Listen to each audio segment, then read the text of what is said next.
Are you absolutely furious with how tight the salary cap has become, forcing championship contenders to make impossible choices?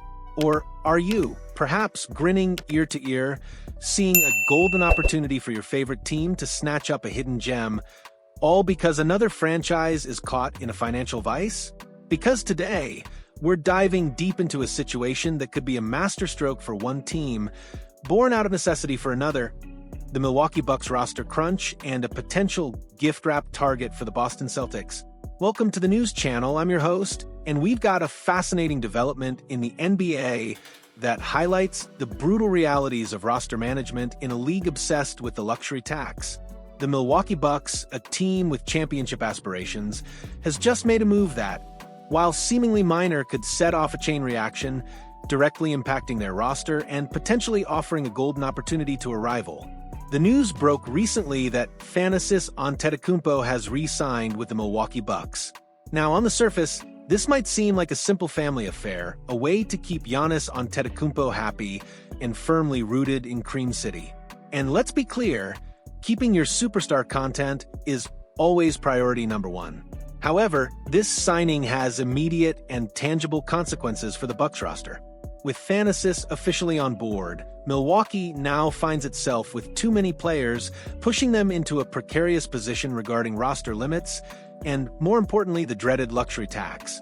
This isn't just about having an extra body, it's about dollars and cents and the increasingly punitive luxury tax penalties that can cripple a franchise's flexibility. Every single player on the roster, especially those with guaranteed contracts, contributes to that tax bill. And for a team like the Bucks, already deep into the tax, every decision is magnified. This is where the speculation begins, and it points directly to a young, promising player who might be the odd man out. Andre Jackson Jr. Brett Siegel of Clutch Points, a well-connected voice in the league, recently speculated on who might be on the chopping block for the Bucks. He noted, "Maybe the team looks to trade Smith, but the obvious answer, and the most practical to save money, revolves around Andre Jackson Jr." While the team has believed in his potential, the 23-year-old was on the trade block before last season's trade deadline, league sources told Clutch Points. Siegel went on to reveal that the Bucks were seeking 2 second-round picks in a trade for Jackson, but they never received an offer including more than 1 second-round pick. This isn't just a rumor, it's a clear indication of Milwaukee's past intentions and their valuation of Jackson. And if he becomes available, whether via trade or outright release, the Boston Celtics should be absolutely pouncing on this opportunity. Now, you might be asking, why Andre Jackson Jr.? He hasn't exactly set the world on fire, right? Well, let's peel back the layers. Despite not consistently breaking into Doc Rivers' rotation, Jackson has shown undeniable flashes of NBA-level skills. And at just 23 years old, with his physical tools and defensive acumen, that's more than enough to warrant a serious look from any team, especially one with championship aspirations like the Celtics. Standing at 6'6", Jackson is a genuine freak athlete. We're talking about explosive verticality, incredible lateral quickness, and a relentless motor that allows him to guard multiple positions. He's a tenacious defender, the kind of player who makes life an absolute nightmare for opposing ball handlers. He sticks to them like glue, disrupts passing lanes, and brings a level of energy on defense that is infectious. This past season, he appeared in 67 games for the Bucks, averaging 14.6 minutes per contest. Those minutes, while not extensive, gave us a glimpse of his potential. His biggest drawback, and it's a significant one, is his lack of a consistent three-point shot. He shot 39.6% from deep this past season, which looks good on paper, but it came on a meager 1.1 attempts per game. This low volume suggests that while he can hit the open shot, it's not a consistent weapon in his arsenal, and defenses often dare him to shoot. However, his defense is so solid, so impactful, that it often masks his offensive struggles. He finds ways to contribute on offense by being an excellent off-ball cutter, utilizing his athleticism to get easy baskets at the rim, and being a force in transition.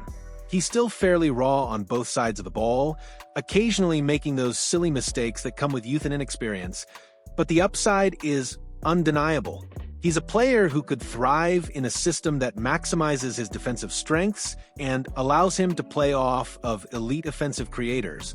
Which brings us perfectly to the Boston Celtics. This is where the potential fit becomes tantalizing. The Celtics are a juggernaut, a team loaded with talent. But even championship contenders have areas they can improve. They are always looking for versatile defenders, players who can switch across positions and inject energy off the bench. Jackson's defensive tenacity, athleticism, and ability to guard multiple positions would be an immediate upgrade to their second unit. Imagine him hounding opposing teams' secondary ball handlers, providing a spark, and allowing the Celtic stars to conserve energy. His off-ball cutting and willingness to play within a system would fit seamlessly with the likes of Jason Tatum, Jaylen Brown, Drew Holiday, and Derek White, all of whom are primary creators who command defensive attention. For a team that prides itself on defensive versatility, Jackson is a perfect puzzle piece. However, acquiring Jackson isn't without its challenges for Boston. This is where the roster flexibility, or lack thereof, comes into play. The Celtics are deep into the luxury tax, staring down the barrel of the dreaded second apron, which severely restricts their ability to make moves. They currently have 14 players on their roster, and due to their financial constraints, adding a 15th player is a significant hurdle. Every additional dollar spent means exponentially more in luxury tax payments.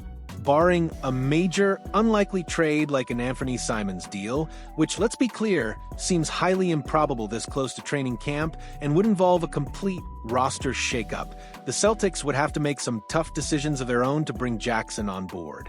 This could mean waiving a player with a guaranteed contract, or making a minor trade to clear a roster spot and potentially save some tax money. These aren't easy decisions for any front office. Still, Jackson's athleticism, his tenacious defense, and his raw, untapped potential should absolutely place him high on Boston's radar if the Bucks decide to part ways with the UConn product. This is a low-risk, high-reward proposition. If the Bucks waive him, the Celtics could potentially sign him to a minimum contract, taking on minimal financial commitment for a player with significant upside. If the Bucks are looking for a trade, the Celtics might offer a heavily protected future second-round pick or even cash considerations, hoping to meet Milwaukee's asking price, which, as Siegel noted, has been around 2 second-rounders. Given the Celtics' own lack of draft capital due to previous moves, a single second-rounder might be their sweet spot. This is precisely the kind of opportunity that championship teams capitalize on. Finding young, athletic, defensive-minded players who are undervalued due to roster crunches or limited roles on other teams is how you maintain long-term success. Andre Jackson Jr. represents a chance for the Celtics to add a valuable piece to their defensive arsenal, a player who could develop into a key rotation member, all without breaking the bank or sacrificing significant assets. It's a testament to the idea that, even at the top, teams are always looking for marginal gains, for those hidden gems that can push them over the edge. So, Celtics fans, this is a situation worth watching with bated breath. Will the Bucks roster crunch truly gift-wrap Andre Jackson Jr. for Boston? And if so, will Brad Stevens and the front office be bold enough to make the necessary moves to bring him in? What do you think? Is Jackson the missing piece for the Celtics, or are the roster challenges too great? Let us know your thoughts in the comments below. Hit that like button if you found this analysis compelling, and make sure you're subscribed so you don't miss any of our breaking news and in-depth reports.